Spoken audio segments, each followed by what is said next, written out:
Hello! Today we will be talking about / reviewing, whatever you would like to call it, Knock at the Cabin, starring Dave Bautista. It is also directed by M. Night Shyamalan, if I pronounced that right. If I did not, I do apologize. And if you're curious about watching this film, it is currently streaming on Peacock. That's where I watched it, and we'll go through everything I liked about it, everything I didn't like about it, and my just overall thoughts on the film. I will give you my spoiler-free thoughts, and then we will get into spoilers like I do with every single video. So anyway, without further ado, shall we begin? So, Knock at the Cabin. This movie went to theaters last year. As I was saying, it does star Dave Bautista, and honestly, I gotta say, like, he does a really good job in this movie. I was really impressed with his performance, and the general plot of it is pretty much that this couple is out with their daughter, just kind of vacationing, taking a break from the world and all that, and this group of people, 4 of them, come up and pretty much say that the world is going to be ending, and one of you must willingly choose to sacrifice yourself for the greater good, or all of humanity will just become extinct because they will all get killed in a natural disaster. And that's pretty much the general thought on the film. It is pretty much a straightforward thing. There was kind of a twist, but there wasn't at the same time, and overall, the best thing about this movie, I gotta say, is the feeling of dread. I really did enjoy just the feeling of dread in this. Like, you can feel, like, just that off feeling throughout the entire film, and I really do appreciate that I really liked. The cinematography, I like that as well, too, and the 2 guys, the couple in it, I thought was great, too. They both did a great job with their performance, and I can't think of her name in the movie, but she did a great job as well, the one that played their kid. And honestly, it was just an overall okay movie. That's pretty much what I could say about it. Like, I thought it was good. I didn't think it was great. I stand by M. Night Shyamalan is either excellent, okay, or horrible. That's it. Those are the 3 dimensions of his films. And I gotta say, like, The Sixth Sense, which I have out right here, is a fantastic film. That's one of his best movies. But then he does the movie The Village. I did not like that movie. I thought that movie was terrible.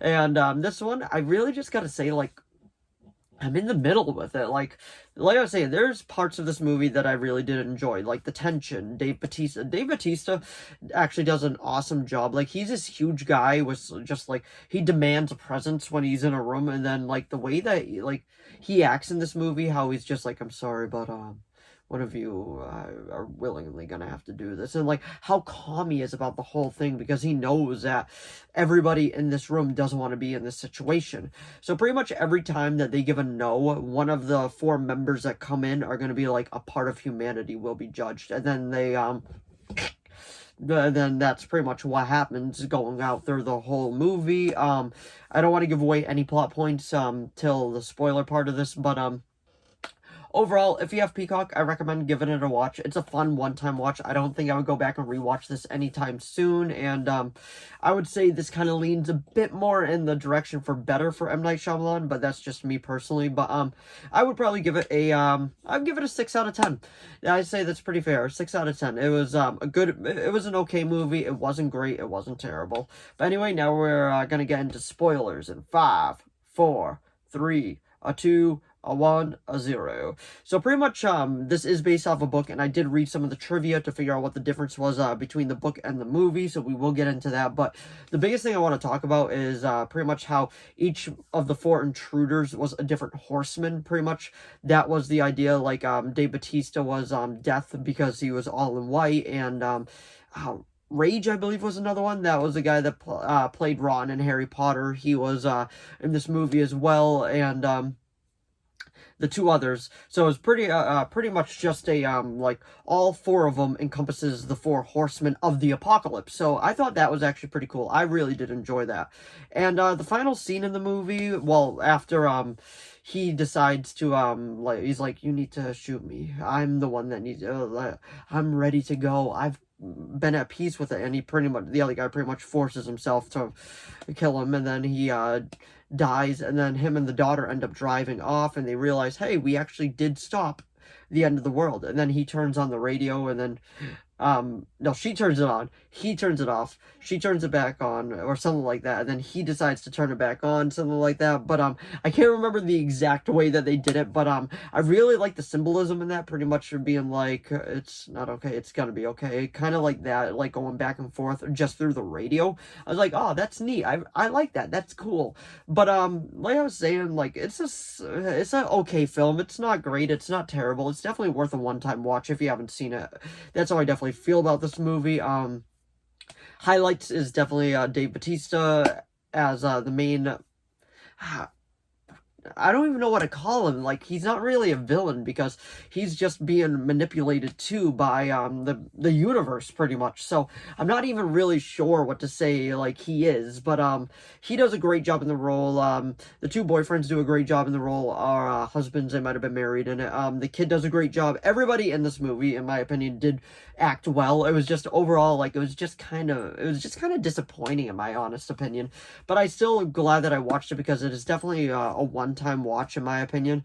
And pretty much the thing that differed from the book to the movie is when they're wrestling for the gun goes off and accidentally shoots the kid, and the universe takes that as the sacrifice, and everything goes back to normal. Which, if that is actually the real book ending, I don't know. I just read that. I did not actually read the book. I'm kind of glad they went with this ending instead, because that ending is just way, way, way too far depressing. Like, it's just like, oh my god.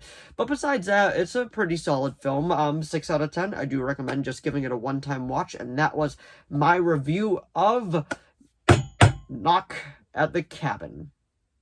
So if you are curious about watching this movie, it is currently streaming on Peacock. That's the only one I know about it. But anyway, if you have any other video requests, let me know down in the comments below. A few are being made, but if you have any others, just let me know. As long as within my capability of making it, I will be making it. And if you did enjoy this video, please give a thumbs up and a subscribe. And write down in the comments below what you thought of the movie. Did you like it? Did you love it? Did you hate it? Did you think it was just okay? Because I'm kind of curious, because this feels like a very just divisive film. And I'm very curious to see how other people feel about this film, because I don't think it's a bad film by any means. I just feel like there's a lot more potential there, where in reality it was just kind of okay at best. But anyway, thanks for watching as always, and I will see all of you in the next video. Bye!